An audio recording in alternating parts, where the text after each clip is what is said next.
What is taking hydrocodone like Norcos if you're from California for whatever reason? There are Norcos there, but hydrocodone is a opiate painkiller. And this is my experience actually taking this. I had a few friends that were very addicted to this substance, and I wanted to share my unbiased opinion with it. My name is Eric. Welcome to my channel. If you follow me on social media, it's Mr. Impulsive on a lot of things. Here on YouTube, it's Eric B. Zink. One thing I have never shared is like an unbiased opinion of an opiate, because I do believe in pain reduction, especially for people who need it. And that is one of the troubles, is trying to find that happy medium of the people who truly need a painkiller versus those who are addicted to it. So the first is to actually really understand what hydrocodone itself is. If you're new to the channel, hit the like and subscribe button. The big difference with hydrocodone and things like oxy, for example, is what it is, the main ingredient. And so with hydrocodone, it is actually codeine. So codeine is actually poppy ingredient, opiate ingredient in hydrocodone, where some of the other ones, it's thiobane. There's other alkaloids that are used in these different pills, such as when it comes to like oxy. So with codeine being into hydrocodone, it is actually something that's also prescribed for cough reduction. It is not as strong as some of the other painkillers out there. Now, when you try to match it painkiller to painkiller style of like this next to morphine or this next to oxy, this is the least painkillerish, I guess you could say, out of it all. But it is very addictive because of what it does bond to your pain receptors in your brain, how it reacts to your dopamine and what it produces for you. And when I had taken these, I was always at like RV shows, for example. If you don't know my story, I'm a recovering cocaine and alcoholic addict. When I was running RV dealerships, we would have RV shows. You're on your feet for a good 13 hours, it seemed like a day. And so one big thing that I would do is I had salesmen that always took hydrocodone. I had a lot of people I knew that were addicted to this. And so I would get some hydrocodone. I would take usually half in the morning and then like half in the afternoon, and that would get me through the day. And what I noticed with it is it put me in a good mood. The assumption around a lot of opiates and around a lot of painkillers is that this is something that suppresses you. It's a downer. It makes you sleepy. Kind of like benzos, I think, and opiates kind of get confused that they're both going to do the same, because at a certain point, depending on how addicted you are to opiates, it can do that for you. In fact, when you OD on an opiate, that actually covers over your receptors that sense CO2 in the blood. So you end up suffocating, essentially going to sleep, is how your OD ends up and how you die from it. At a smaller dose, it does produce dopamine. It gives you a lot of energy. For me, it gave me a lot of energy. And I think that's because it took away a lot of my pain. Like any lower back pain, any feet pain, that all went away. It didn't matter how many steps I put in that day. I didn't feel it. I love to drink, so drinking with it, it made me feel good. It almost gave me a higher like happiness drinking buzz than what alcohol by itself did. One of my big struggles with alcohol is it always seemed to flip into massive depression for me.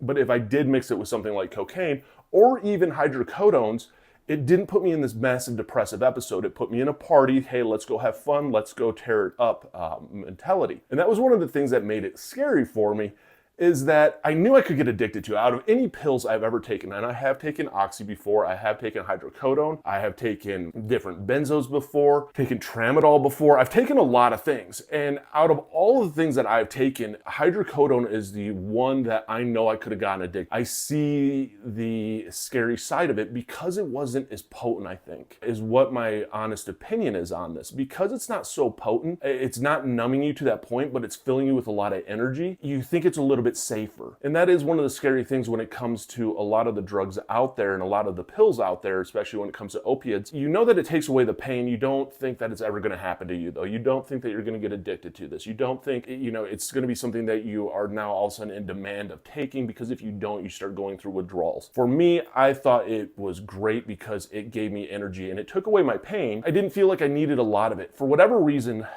with hydrocodone, I could take just one. And I'm sure at a certain point I would have lost control over it, like most all addicts do. When it came to what I was taking it, I could get away for 7 days taking a pill a day. I want to say it was like 100 milligrams. I'd have to actually call back up the guys that I got them from to see what they were, because I had no desire afterwards. It wasn't a drug of choice of mine. Popping a pill to me wasn't the method of choice that I liked when getting high. And I think that's something that a lot of people don't realize when it comes to addiction. we have a very big method of choice. So your method of choice could be popping a pill.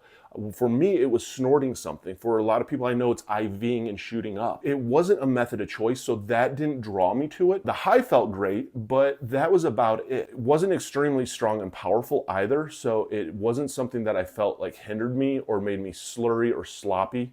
Because when I was working, I was a functioning addict. Cocaine and alcohol was a different story, but I didn't want to take anything else that was going to make me sloppy, slurry.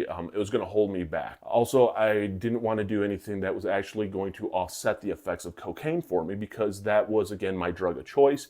This is how insane we are as an addict. If you don't understand how I'm talking right now, because it just hit me, this is the insanity of addiction, and this is why I share. I would not take other substances because I didn't want to offset the substance that I love. That was where my weird obsession was with it. And I know a lot of addicts out there that are the same way. With hydrocodone, taking a pill, I always respected it also, and I think a lot of it had to do with my upbringing. I think all of us are actually brought up thinking that, pills, prescription medications, that these are to help us, that they're not dangerous, that doctors give this to us.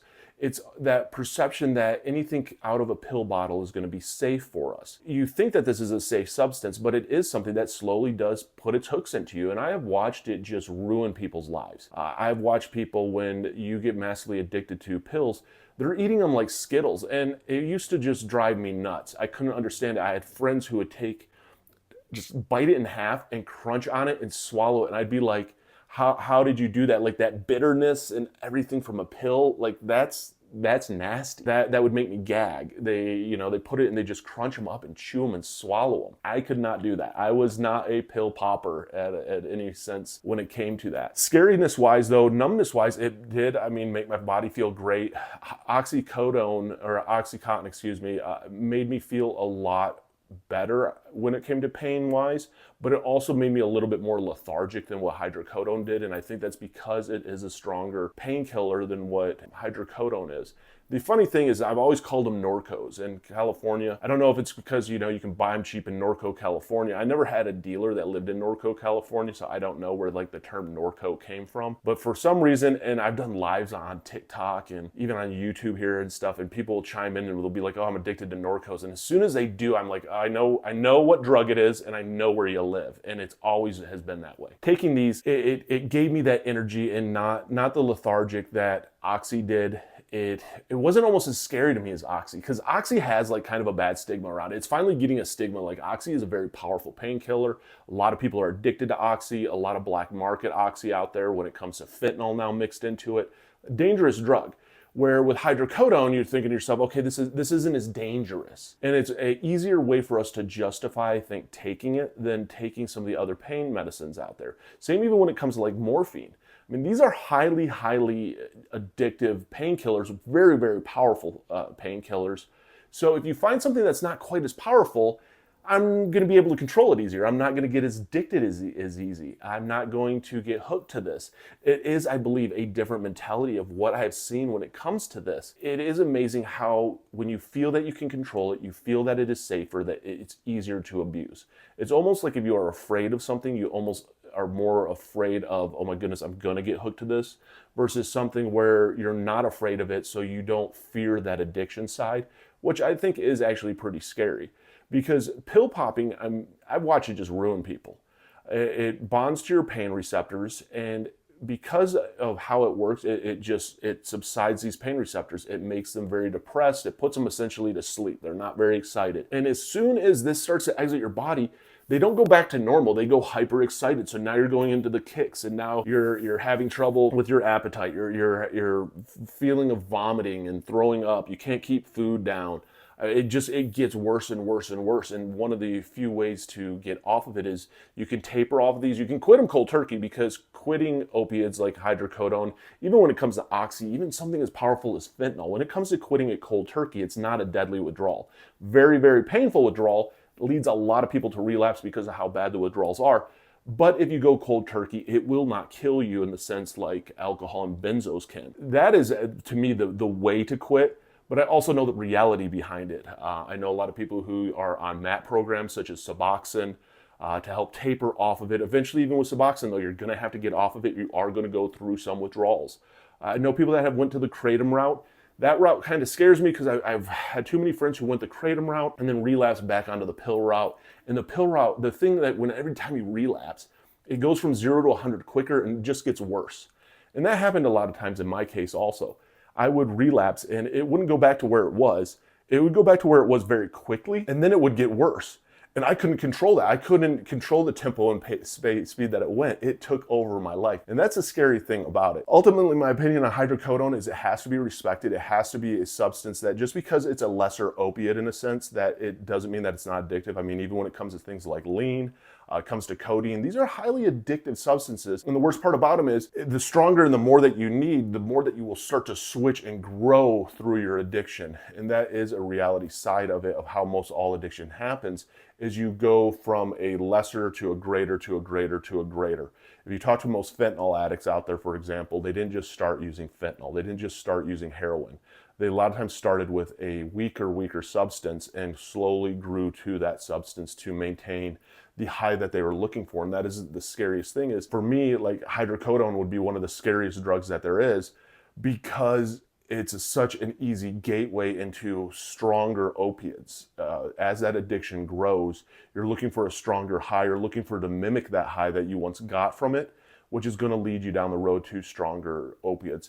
I mean, hit the like and subscribe button if you're new to the channel. You know, comment down below, because the more that we share about this, the more that you educate, the more I think people start to understand the insanity of addiction. You understand that it's a battle, it's a fight. Like, we all get sober differently. That is the amazing thing about it, and the best part about it is that there is no right or wrong way of getting sober. It's your way to get sober, whether it is going through a MAP program, going to AA, going to NA, going to inpatient treatment, outpatient treatment, therapy, therapists, medication, different doctors, whatever it might be. It's about finding your way. And when you do realize that, and you realize that there is no right or wrong way, I think it takes a lot of pressure off of you of going, oh, this is the only way to get sober. I'm very grateful I never got hooked to hydrocodone, because again, I watched it steal a lot of my friends from me. I've put a couple friends in the ground from it. And that's a hard pill to swallow, is when you have to bury a friend, because they didn't die from a hydrocodone OD, they died from a fentanyl OD. But you remember when they were just popping hydros, and that was what they were using, and they eventually, that high wasn't good enough for them, and the high led them to death. And that is scary. That's a reality of addiction. That's a scary side of addiction that it's hard to talk about, it's hard to share about, because that is ultimately the end game. We all get sober one way or another. It's either above ground or below ground. It's just our choice of where we do. And that's why I think the more that we share, the more that it lets people know that they're not alone, that it does get better, that it is worth the fight, that, you know, find what works for you, keep going at it. And you see all these success stories out there, and if other people can do it, you can do it too. So for the one out there getting sober right now, the one fighting for their sobriety, I am proud of you. Don't give up. It does get better.